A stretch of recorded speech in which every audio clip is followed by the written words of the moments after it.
Hello student, welcome to Acharya classes. आपकी science की class लेकर मैं पुनः उपस्थित हो गया हूँ। कुछ परिस्थितियों के कारण क्लास रिकॉर्ड होने में देर हो गया। अब कंटिन्यू करेंगे, अब ऐसा कुछ नहीं होगा, लगातार आपकी क्लासेस मिलती रहेंगी। तो चलिए शुरू करते हैं। एक बार मैं फटाफट रिवाइज कर देता हूँ क्या क्या पढ़ाया गया है पिछले क्लासेस में। अगर वो आपने नहीं देखा है तो डिस्क्रिप्शन में आप देख लेंगे और अगली क्लास को, पीछे जितनी क्लासेस हुई हैं उसको पहले पढ़ लेंगे, तो आगे जो आज पढ़ाया जा रहा है या इसके आगे वाले क्लासेस को तो थोड़ा आपको जो बेसिक कॉन्सेप्ट है वो समझ में आया रहेगा, तो आगे की क्लासेस भी समझ में आएंगी। ठीक है, तो मैं फटाफट रिवाइज कर देता हूँ क्या क्या आपको मैंने पढ़ाया है। इसके पहले भी क्या क्या मैं बता चुका हूँ। शुरू किया था हमने प्रकाश चैप्टर, और प्रकाश में मैंने आपको बताया था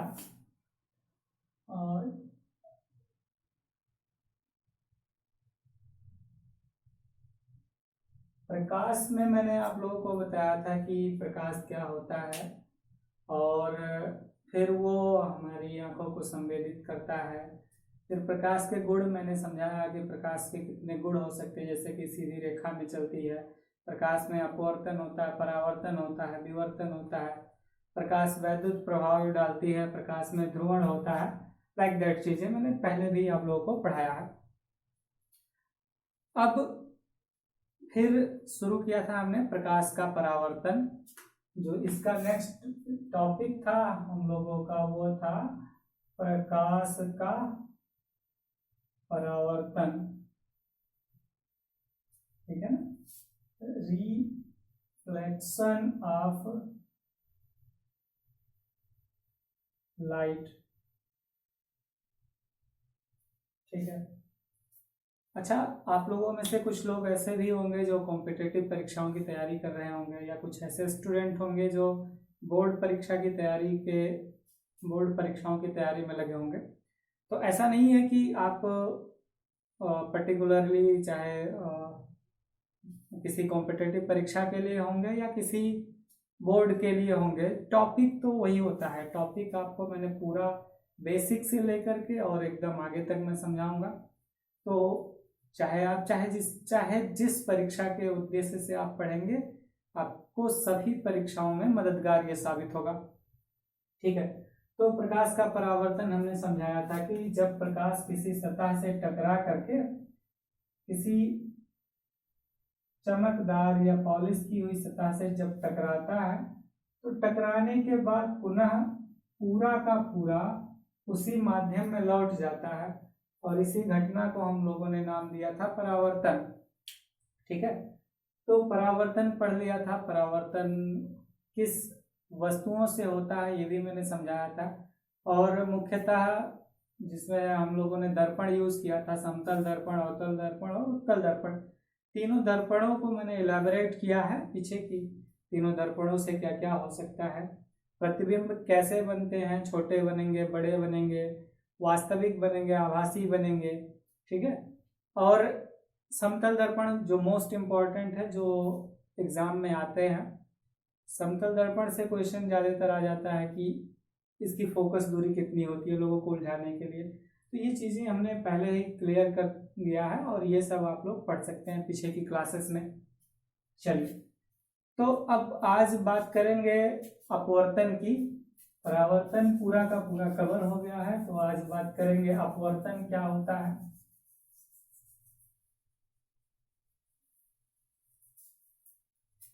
आप लोगों ने एक घटना देखा होगा, कभी शीशे की ग्लास में आपने जब पेंसिल, पेन या कोई लकड़ी या कुछ और डाला होगा, तो सपोज ये आपका ग्लास है और पानी से फिल्ड है, ये इतना भरा हुआ है, और जब इसमें आपने कोई पेन, पेंसिल या कोई चीज आप रखते हैं उसमें, तो क्या होता है, ये इस सतह से जहां से ये पानी में प्रवेश करना शुरू होता है, इस बिंदु से, इस पॉइंट से क्या होता है, ये हल्का सा झुका हुआ दिखाई देता है। ठीक है ना। ऐसा लगता है ना कि जैसे मैं इसको डुबोऊं किसी बॉटल में, तो जहां से पानी का स्पर्श होगा, जिस हिस्से से जहां से पानी की सतह शुरू होगी, वहीं से ये हल्का सा झुका हुआ ऐसा लगेगा ना कि ये बेंड हो गया है, जबकि रहता तो सीधे सीधे है।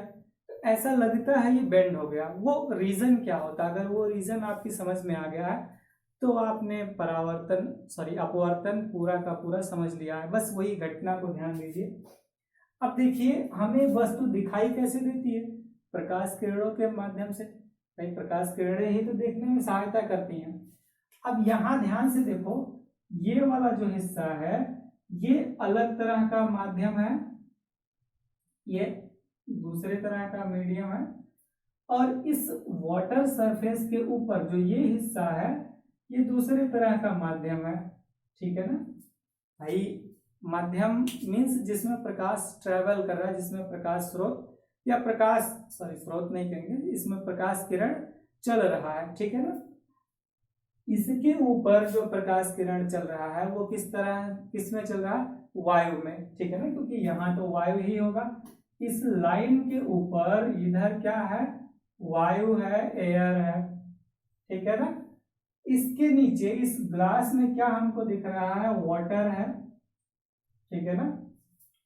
इस ग्लास में क्या है? वाटर है। अब देखो क्या हुआ, प्रकाश किरण को, सपोज यहां से कोई प्रकाश किरण आ रही थी, इस प्रकाश किरण को दो तरह के माध्यम मिले। ठीक है ना? एक माध्यम ये ऊपर वाला हवा, और दूसरा माध्यम पानी, वाटर। ठीक है ना? अब देखो ध्यान से, इसके जो मॉलिक्यूल्स होते हैं, हवा के मॉलिक्यूल्स जो होते हैं या हवा के जो कण होते हैं, वो कहाँ कहाँ होते हैं? दूर दूर होते हैं, है ना? या कह दो कि विरल होते हैं। गांव में एक बार यूज किया जाता है विरल। ठीक है ना? इसके जो कण होंगे, हवा के जो कण होंगे, वो कैसे होंगे? विरल होंगे। और जो पानी के कण होते हैं, वाटर के जो लिक्विड के मॉलिक्यूल्स होते हैं, कण होते हैं, वो कहाँ होते हैं? पास पास होते हैं, सघन होते हैं। ठीक है ना? किस तरह से होते हैं? सघन होते हैं, अपेक्षाकृत। कैसा? वायु के अपेक्षाकृत पास पास होते हैं, और जब पास पास होंगे तो जाहिर सी बात है सघन होंगे। ठीक है ना? अब जहां मॉलिक्यूल्स, या कह लो जहां पर कम सघनता होगी, वहां से प्रकाश तो आसानी से चल लेगा। लेकिन जहां सघनता ज्यादा होगी वहां प्रकाश के चाल में कुछ ना कुछ अंतर आएगा। ठीक है? वो मैं बाद में बताऊंगा कि कम होगा, ज्यादा होगा, क्या होगा, वो बाद में मैं डिस्कस करूंगा। लेकिन अभी यहाँ इतना समझने की जरूरत है कि जब माध्यम बदलता है तो प्रकाश के चाल में परिवर्तन हो जाता है। ठीक है ना? जो प्रकाश की चाल होगी, बेसिकली प्रकाश की चाल याद रखिएगा कि प्रकाश की चाल वायु अथवा निर्वात में, वायु अथवा निर्वात में प्रकाश की चाल कितनी होती है? फटाफट बताओ भाई, कितना होगा? 3 × 10⁸ मीटर पर सेकेंड। याद रखना क्या होगा? 3 × 10⁸ मीटर पर सेकेंड। इसको मैं अगले जब चैप्टर में पढ़ाऊंगा, मेजरमेंट्स जब मैं पढ़ाऊंगा, तो इसको चेंज करना आप बताइएगा। अभी से याद रखिए कि क्या होगा। इसको अगर मैं किलोमीटर प्रति घंटा में चेंज करना चाहूँ, किलोमीटर पर आवर में या किलोमीटर पर सेकंड, दोनों में से किसी में भी मैं पूछूं तो आपको आंसर आना चाहिए। तब तक आप इसको खोजते रहिएगा, सॉल्व करते रहिएगा। ठीक है ना? तो प्रकाश की चाल आपको याद रखना है 3 × 10⁸ मीटर पर सेकेंड होता है। कहाँ? एयर में और वैक्यूम में। अब यह इस पर आते हैं, तो ये क्या हो रहा है कि प्रकाश जब एक मीडियम से दूसरे मीडियम में एंटर कर रहा है, एक माध्यम से दूसरे माध्यम में प्रवेश कर रहा है, तो उसकी चाल में कुछ न कुछ परिवर्तन आ रहा है। और इसी परिवर्तन की जो ये घटना उत्पन्न होती है, इसी को हम लोग नाम क्या देते हैं, या इसी को नाम क्या दिया गया है? अपवर्तन। ठीक है ना? तो अब हेडिंग मैं लिख देता हूं यहां पर, इसको इरेज कर दूं।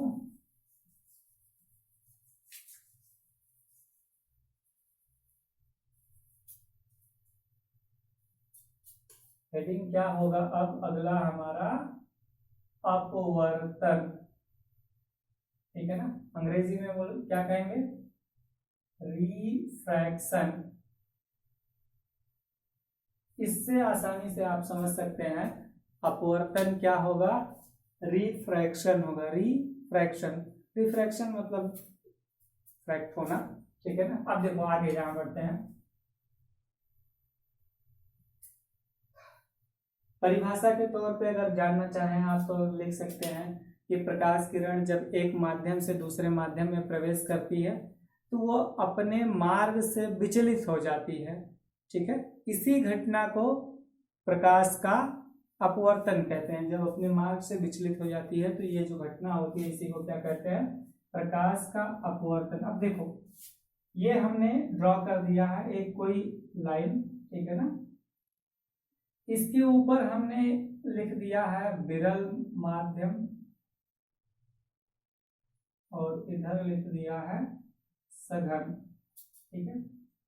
विरल हो गया और सघन हो गया। एग्जाम्पल के लिए यहां लिख सकते हैं वायु और यहां लिख सकते हैं जल या कांच, कुछ भी लिख देते हैं। हम लोग जल ले लेते हैं, ठीक है ना। यहां मैं चलो ड्रॉ कर देता हूँ थोड़ा दूर दूर, जल को मैं दूसरे कलर से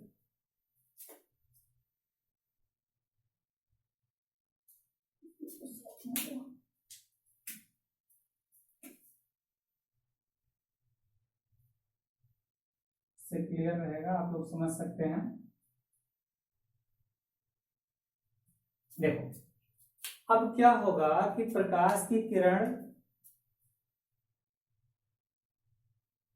आएगी, इस सतह के ये जो सरफेस है इसके किसी बिंदु पर पड़ेगी। अब जहां पर पड़ेगी होना क्या चाहिए कि प्रकाश किरण, आपको पता है कि एक सीधी रेखा में हमेशा चलती है। प्रकाश की किरण कैसी चलती है, सीधी रेखा में, अंटिल वो किसी मॉलिक्यूल से टकरा करके फिर उसको प्रकाशित करके और वहां से फिर द्वितीयक तरंगिकाओं के सिद्धांत के अनुसार किसी कण से जब टकराती है कोई प्रकाश की किरण तो इसको क्या कर देती है, प्रकाशित कर देती है। और प्रकाशित करने के बाद यहाँ से सभी दिशाओं में ओमनी डायरेक्शन में रेडिएशन शुरू कर देता है। ये मैं आगे पढ़ाऊंगा। तो ये होता है अगर ये किसी ऐसे मॉलिक्यूल से नहीं टकरा रही जिसको प्रकाशित कर सके तो क्या होगा, ये सीधी रेखा में एकदम बढ़ जाएगी, ठीक है ना। तो सीधी रेखा में इसको बढ़ना चाहिए, यानी क्या होना चाहिए, ये इस दिशा में आ रही है और उसी दिशा में, इसको मैं थोड़ा सा बना देता हूं, इसको आगे ऐसे बढ़ते जाना चाहिए, ठीक है ना। लेकिन ये होता नहीं है, ये जिस बिंदु पर टकराता है इस बिंदु को हम लोग आपतन बिंदु मान लेते हैं और आपतन बिंदु पर एक सीधी रेखा खींच देते हैं जिसको क्या हम लोग नाम देंगे, अभिलंब। सीधा बिंदु भाई, नॉर्मल, ठीक है ना, एन एंड एस। जिस बिंदु पर ये प्रकाश किरण आपतित होती है उसको हम लोग क्या नाम देते हैं, ये मैंने पहले भी बताया है, इसको क्या कहेंगे, आपतन बिंदु, ठीक है ना। ये जो है ये क्या कहलाएगा, ये अभिलंब कहलाएगा, ठीक है ना। अब क्या होगा, ध्यान से देखिएगा, जब प्रकाश की किरण सघन माध्यम से विरल माध्यम में जा रही हो तो दूसरा होगा, अगर विरल माध्यम से सघन माध्यम में आ रही है तो क्या होगा, ये जो किरण है ये या तो इस जो ये नॉर्मल एक्सिस है इस नॉर्मल एक्सिस की तरफ झुकेगी या इससे दूर भागेगी, ठीक है ना। अब ध्यान से देखो, ये जो ऊपर है एयर है वो विरल है, मैंने पहले भी बता दिया, ठीक है ना। और जो जल है वाटर है ये क्या है, सघन है। तो सघन में जाहिर से अगर आप खुद को एज्यूम करें कि आप हवा में चल रहे हो और पानी में चल रहे हो, हवा में चलना थोड़ा आसान है, पानी में चलना थोड़ा मुश्किल। अर्थात क्या कह सकते हो कि जब आप हवा में चलोगे तो आपका वेग ज्यादा होगा, पानी में चलोगे तो वेग कम होगा।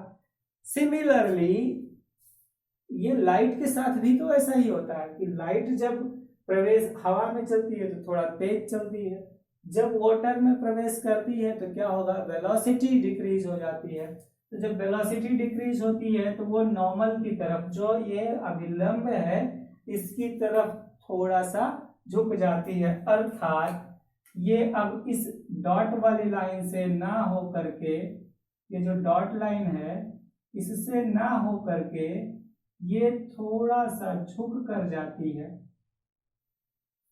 अपने मार्ग से क्या हो जाती है, विचलित हो जाती है। जिस लाइन पे आ रही थी, जिस एक्सिस से आ रही थी, उसको छोड़ करके थोड़ा सा कहाँ, नॉर्मल एक्सिस की तरफ झुक जाती है। ठीक है, यही घटना क्या कहलाती है, प्रकाश का अपवर्तन। ये जो लाइन है इसको क्या कहते हैं हम लोग, आपतित किरण, इंसिडेंट रेज।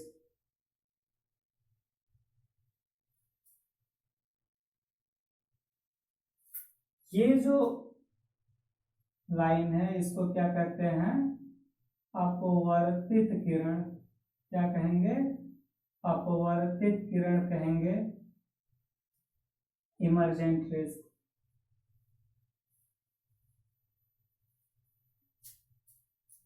ये नॉर्मल हो गया, ठीक है ना। अब देखो ये चीजें समझ में आ गई होंगी, उम्मीद है। क्या क्या, कि जब प्रकाश किरण एक माध्यम से दूसरे माध्यम में प्रवेश करती है तो अपने रास्ते से हट जाती है, विचलित हो जाती है, ठीक है ना। और वो कैसे विचलित होती है, अगर विरल से सघन में आ रही है तो अभिलंब की ओर झुकेगी। इसी का वाइसे वर्षा, अगर इसी का अपोजिट हम लोग देखें कि प्रकाश की किरण किसी सघन से विरल माध्यम में आ रही हो, ठीक है ना। सपोज ऊपर हमने ले लिया है ये कांच, ठीक है, मान लेते हैं कि ये कांच है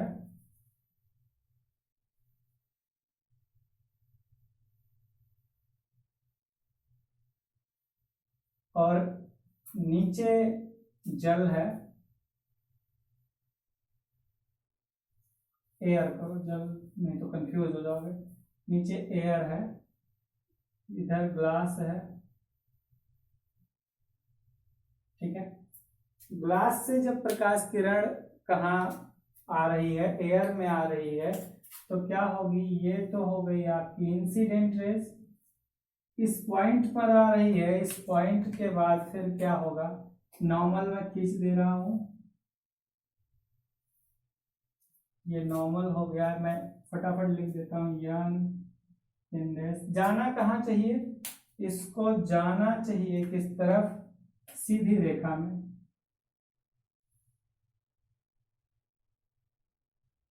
इस रास्ते को पकड़कर जाना चाहिए इसको, तो दिखाई नहीं दे रहा क्या,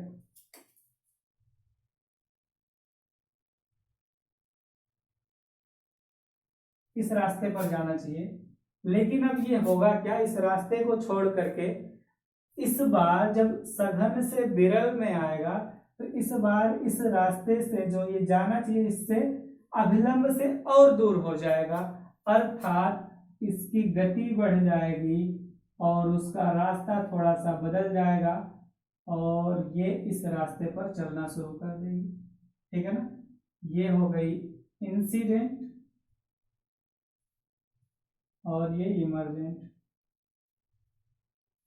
ठीक है ना। समझ में आ रहा है ना, क्या दिक्कत, कहाँ कोई दिक्कत तो नहीं है ना किसी को, तो एकदम क्लियर हो गया होगा। अब प्रकाश का अपवर्तन कैसे होता है मैंने आपको समझा भी दिया कि किस किस तरह से हो सकता है।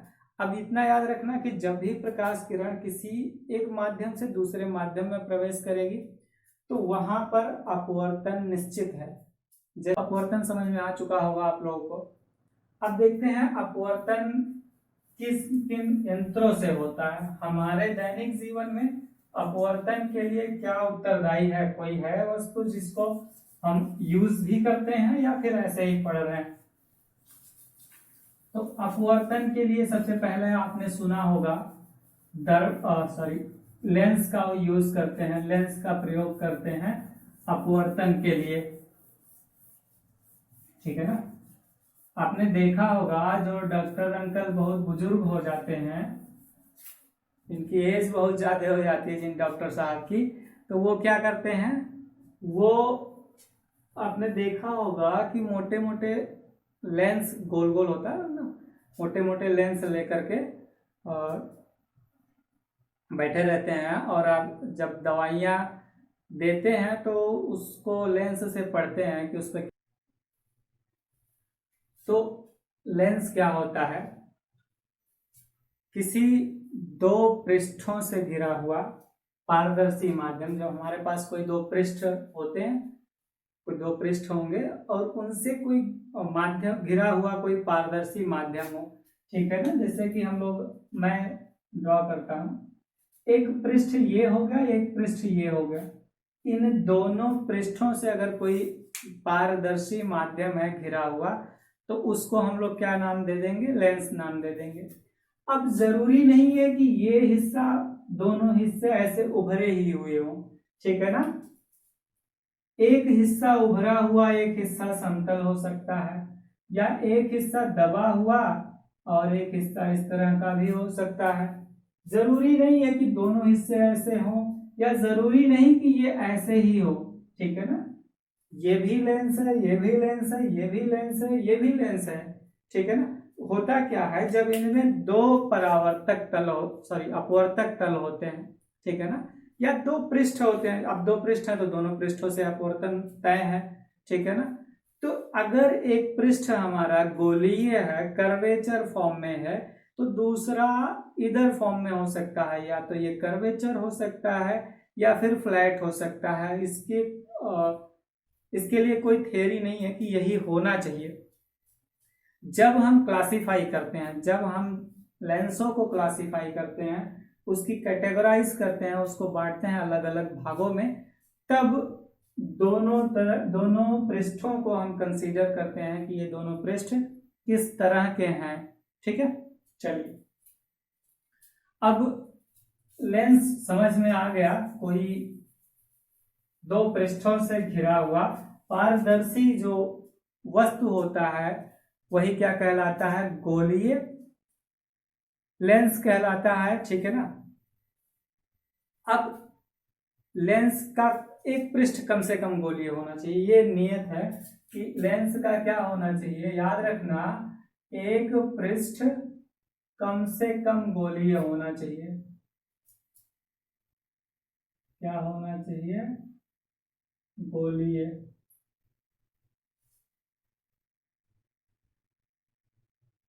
ठीक है ना। याद रखना, लेंस का एक पृष्ठ, कम से कम एक पृष्ठ कोई गोलीय होना चाहिए, या तो वो इस तरह से हो या फिर इस तरह से हो, कोई दिक्कत नहीं है, ठीक है ना। एक पृष्ठ ऐसा हो, दूसरा किसी फॉर्म में हो सकता है, ठीक है ना। तो उसको यूज करके हम लोग लेंस बना लेते हैं। अब जो अभी आपको पढ़ना है, जो अभी आपके सिलेबस में आएगा, बेसिकली मैं एनसीईआरटी प्रेफर कर रहा हूँ, तो एनसीईआरटी बुक्स में जो आपके किसी कॉम्पिटिशन्स में और एकेडमिक्स में आता है, वो उसमें क्या कौन कौन सा लेंस यूज करते हैं। पहला तो यूज कर लेंगे हम लोग उत्तल, दूसरा अवतल। अब देखो, उत्तल और अवतल, बेसिकली ये क्या होगा, हम लोग द्विउत्तल पढ़ेंगे, अर्थात दोनों जो हिस्सा है, दोनों जो पृष्ठ है, वो किस तरह का होगा, उत्तल वाला होगा, इस फॉर्म का होगा, ठीक है ना। और जो अवतल है उसके दोनों तल, दोनों पृष्ठ क्या होंगे, इस फॉर्म के होंगे, ठीक है ना, इस तरह के होंगे, दबे हुए होंगे, बीच में दबे हुए किनारों पर, मैं भी आगे डिस्कशन करूँ। तो ये हो गया उत्तल, ये हो गया अवतल, ठीक है। अब इसमें आगे पढ़ते हैं एक एक करके, उत्तल क्या होता है, अवतल क्या होता है।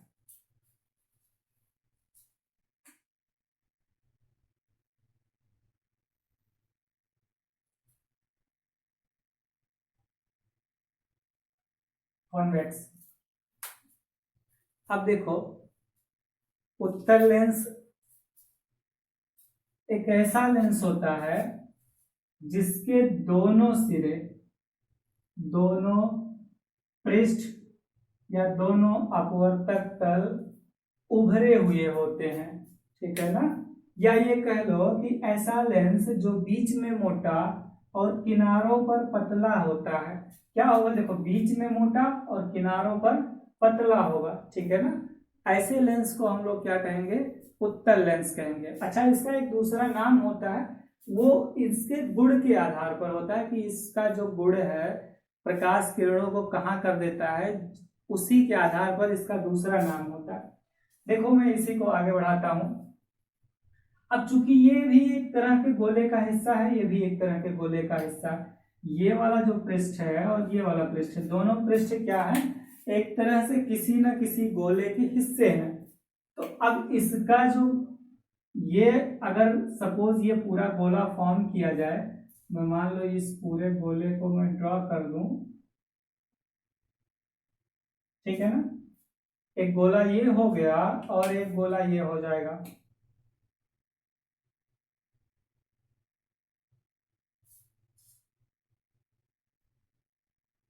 ठीक है ना। इन दोनों गोलों का कहीं ना कहीं सेंटर होगा, होगा ना। इन दोनों गोलों का भाई, एक का सेंटर यहाँ, एक का सेंटर यहाँ, इन दोनों गोलों का कहीं ना कहीं सेंटर होगा, ठीक है ना। तो इसको C1 और C2 से डिनोट कर लेते हैं, सेंटर 1 और सेंटर 2, ठीक है। अभी मैं इसको आगे और बताता हूँ, सेंटर 1 और सेंटर 2 का यूज क्या है। इसके अलावा अब मैं इसको मिटा देता हूँ, इन गोलों को मैं मिटा दूं, बहुत ज्यादा ड्राइंग हो जाएगा इसी में, तो अच्छा नहीं लगेगा। सेंटर 1 सेंटर 2,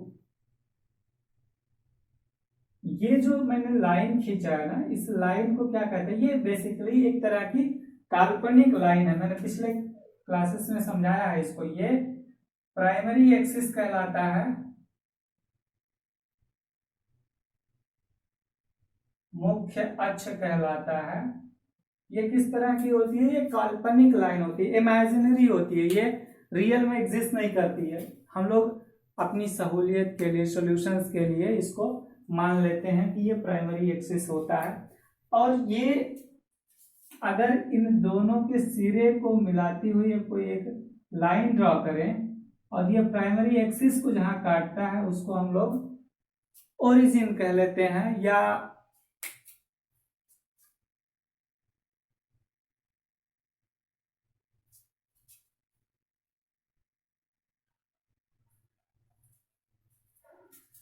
ठीक है।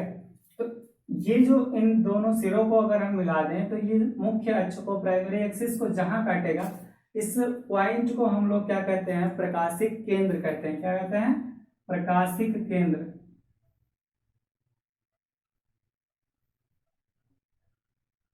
ठीक है। अब देखो इसके इस तरफ भी एक फोकस होगा, इसके इस तरफ भी एक फोकस होगा, ठीक है ना। तो प्राथमिक और द्वितीयक फोकस इसको नाम देते हैं, ठीक है। या F' F1 F2 कुछ भी लिख सकते हैं। अभी इनकी जरूरत हमें केवल और केवल इतना है कि जब हम लोग इस पर प्रकाश किरणों को गुजारेंगे तो कहाँ से होकर जाएगा, उसी के अकॉर्डिंग हम लोग इसकी प्रकृति डिसाइड करते हैं। इसका दूसरा नाम जो मैंने अभी बताया कि इसका दूसरा नाम क्या है, उस नाम के लिए मैं ये F बता रहा हूँ, फिर F' बताता हूँ। अब देखो ये जो बिंदु होगा इसको क्या कहते हैं, जो इन दोनों लाइनों को मिलाने पर प्राइमरी एक्सिस को जहां काटती है उस पॉइंट को प्रकाशिक केंद्र कहते हैं, ठीक है ना। केंद्रीय बिंदु भी कहते हैं, प्रकाशिक केंद्र भी कहते हैं। अब देखो जरा इसका दूसरा नाम क्या होगा। हम लोग पहले भी पढ़ चुके हैं कि जो किरणें इस प्राइमरी एक्सिस के पैरेलल आती हैं, प्राइमरी एक्सिस के पैरेलल जो रेज आती हैं वो क्या होंगी, आफ्टर रिफ्रैक्शन, अपवर्तन के बाद कहां से जाएंगी, फोकस से होकर जाएंगी, ठीक है ना। ऐसे 4-6 किरणों को हम लोग देख लेते हैं, उन सबका जाना कहां से तय है, फोकस से होकर जाना तय है, ठीक है ना। जितनी भी किरणें प्रकाशिक केंद्र मुख्य अक्ष के समांतर आनी है, उन सबको कहां से जाना होगा, फोकस से होकर जाना होगा। ये आपने दर्पणों में भी, मिरर्स में भी पढ़ा होगा।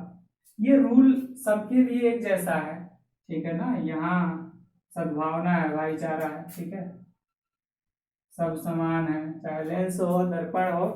अगर मुख्य अक्ष के समांतर कोई रेज आ रही है तो वो चाहे रिफ्रैक्शन हो चाहे रिफ्लेक्शन हो, दोनों में एक ही जैसा रूल होगा। कहां से उनको जाना है, फोकस से होकर जाना है। अब जरा ध्यान से देखिए, ये जो रेज आ रही थी इस लेंस ने इन सबको कलेक्ट कर दिया है, इकट्ठा कर दिया है, ठीक है ना। क्या कर दिया है, इकट्ठा कर दिया है। इसीलिए इसका दूसरा नाम जो होगा वो क्या होगा, अभिसारी। क्या होगा, अभिसारी लेंस। समझ में आ गया ना। ये कई बार एग्जाम में आ जाता है, पूछ लिया जाता है कि भैया अभिसारी लेंस कौन सा लेंस होता है। तो याद रखना, अभिसारी लेंस उत्तल लेंस को कहते हैं। या पहचान आ गया कि बताइए जरा अभिसारी लेंस का पहचान क्या होता है, कैसे पहचानोगे कि ये लेंस अभिसारी है। तो आप सीधे सीधे कहोगे जो मुख्य अक्ष के समांतर आने वाली किरणों को या जो फैल कर आने वाली किरणों को किसी एक बिंदु पर एकत्रित कर देता है, वही लेंस अभिसारी लेंस, या सीधे सीधे कह दो कि उत्तल लेंस ही अभिसारी होता है। और नहीं कुछ समझ में आ रहा तो कह दो जो बीच में मोटा किनारों पर पतला होगा वो अभिसारी लेंस होगा, ठीक है ना। समझ में आ रहा है ना कौन सा लेंस अभिसारी होगा। अभी इसके और भी कुछ पॉइंट्स हैं, लेंसों के और भी पॉइंट्स हैं। जैसे कि मैंने आपको द्वारक पढ़ाया था, अगर मिरर याद हो तो उसमें मैंने बताया था द्वारक क्या होता है।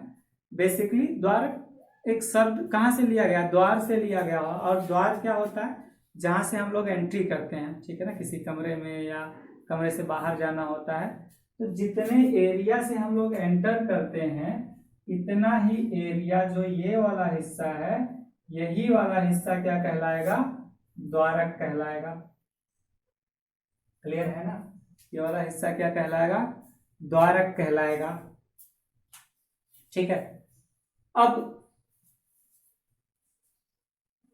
फोकस हो गया, प्रकाशिक केंद्र हो गया, ये वाला हिस्सा द्वारक हो गया। इन दोनों पृष्ठों को अपवर्तक पृष्ठ कहते हैं, ठीक है। ये मुख्य अक्ष हो गया। जैसे जैसे हम लोगों ने दर्पण से प्रतिबिंब बनाया था, सेम टू सेम वैसे वैसे ही लेंस से प्रतिबिंब बनाना पड़ेगा, ठीक है। अच्छा, दूसरा जो लेंस है वो कैसा होगा, दूसरा टाइप जो लेंस का दूसरा प्रकार है उसको क्या कहते हैं, अवतल लेंस कहते हैं, ठीक है ना। अवतल लेंस कहते हैं। अवतल मीन्स, अव मीन्स क्या होता है, अव आपने पढ़ा होगा ना कि अव का अर्थ क्या होता है, झुका हुआ या ऊपर से नीचे की तरफ, ठीक है ना, ऊपर से नीचे की तरफ या झुका हुआ, ठीक है। तो अब देखो एक लेंस हमारे पास होगा जिसके बीच का हिस्सा दुबला पतला होगा और किनारे वाला हिस्सा क्या होगा, मोटा होगा, ठीक है ना। जिसके बीच का हिस्सा पतला होगा और किनारे किनारे मोटा होगा। अभी पिछले वाले में क्या था, उत्तल में क्या था, बीच में मोटा हो रहा था, किनारों पर पतला था। ये उसका अपोजिट कह लीजिए कि जो कटा हुआ भाग था उसको जोड़कर एक लेंस और बना दिया गया। तो ये किस तरह का हो गया, बीच में पतला किनारों पर मोटा। इस लेंस को क्या हम नाम देंगे, अवतल, अव माने झुका हुआ, ठीक। इसको भी देख लेते हैं, इसका दूसरा नाम कैसे हम लोग निकालेंगे। ये प्राइमरी एक्सिस हो गया, ये कहीं ना कहीं प्रकाशिक केंद्र होगा, ओ होगा। अब देखो इसमें भी फोकस वही होगा, एफ एफ डैश, ठीक है ना। अब इसमें भी वही किरणें हम गुजारते हैं जो मुख्य अक्ष के समांतर लेते हैं जरा ध्यान से इसको देखिएगा, इसमें लोग कंफ्यूज हो जाते हैं।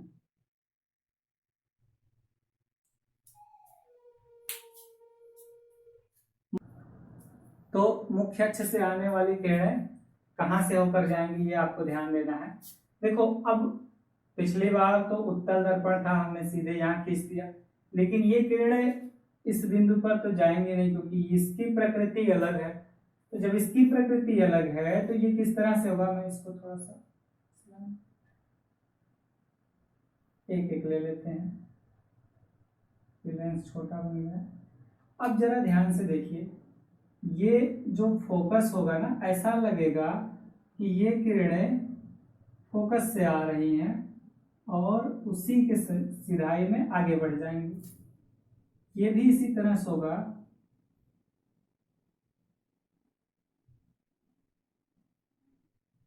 आ रही थी इधर से और चली गई इस तरफ। एक और चलो ड्रॉ कर देते हैं समझने के लिए।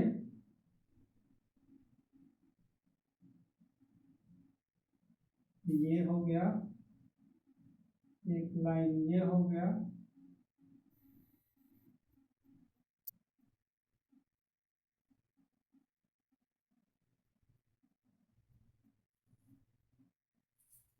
अब जरा ध्यान से देखिए, ये जो रेज हैं, ठीक है, ये इमर्जेंट हैं, इस तरफ की इमर्जेंट रेज हैं, और इस तरफ किस तरह से हैं, सॉरी, इस तरह से इंसिडेंट और इस तरफ इमर्जेंट रेज हैं। अब जरा ध्यान से देखो, ये किरणें ऐसा प्रतीत हो रहा है कि इस पॉइंट से होकर आ रही हैं। ये जो बिंदु है, ये बिंदु F से होकर आ रही है। ऐसा लग रहा है कि ये जो किरणें हैं ना, किसी एक बिंदु से चल करके और पूरा फैल जा रही है, माध्यम में फैल जा रही है, इनका फैलाव हो जा रहा है।